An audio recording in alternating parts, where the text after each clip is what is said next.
श्री इमरान प्रतापगढ़ी। बहुत बहुत धन्यवाद उपसभापति महोदय।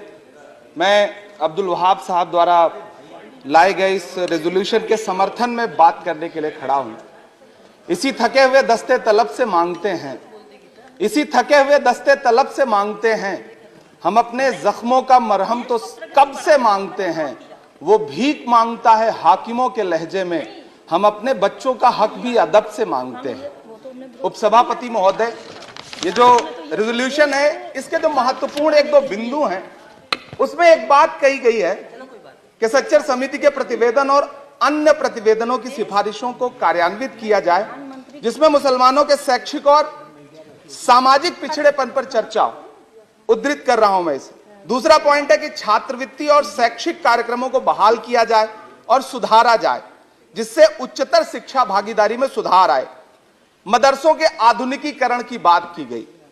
मुझे हैरत है, तभी राकेश सिन्हा जी बात कर रहे थे, अभी नहीं है शायद, कहीं चले गए हैं आसपास।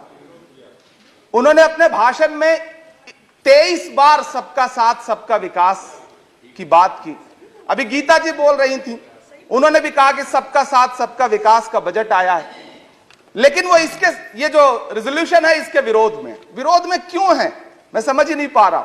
अगर आप सबका साथ सबका विकास का दावा कर रहे हैं, सबका साथ सबका विकास के नारे लगा रहे हैं, तो अगर एक पर्टिकुलर एक कम्युनिटी जो जिस सच्चर कमेटी की सिफारिशों में यह तय हो गया है कि वो दलितों से भी बदतर स्थिति में है, उसका आर्थिक सामाजिक स्थिति ऐसी है, अगर उसके उत्थान के लिए कोई बिल बात कर रहा है तो फिर उसके विरोध में है क्यों।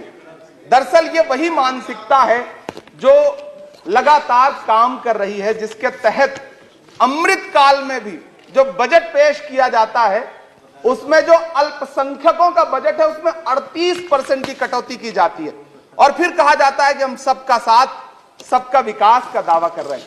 ये कौन सा सबका साथ सबका विकास का दावा है। मदरसों के जो शिक्षक हैं उनका कई साल से उनको वेतन नहीं दिया गया है। हमारे पास उनके फोन आते हैं, कहते हैं कि हमारी बात सदन में उठाइए, हम भूखों मर रहे हैं, हमारे घरों में चूल्हे नहीं जल रहे। हम जब उनकी बात यहां करें तो विरोध, लेकिन बातें क्या हैं? सबका साथ सबका विकास, सबका साथ सबका विकास। एक नारा सुनाई पड़ेगा कि सबका साथ सबका विकास। ये कैसा सबका साथ सबका विकास है?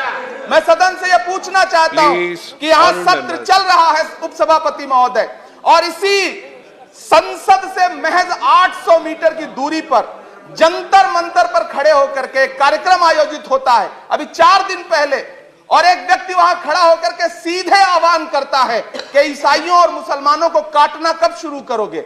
सीधे आह्वान करता है। और सभापति उपसभापति महोदय, मैं पूछना चाहता हूं कि दिल्ली पुलिस उस पर कोई कार्रवाई नहीं करती, उल्टा जो मीडिया उसको दिखाने का प्रयास करती है उनको नोटिस भेजा जाता है। ये कौन सा सबका साथ सबका विकास है उपसभापति महोदय?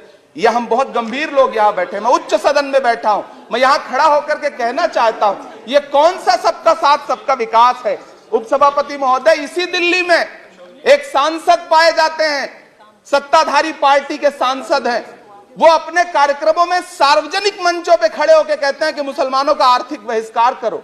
आप कह रहे हैं सबका साथ सबका विकास।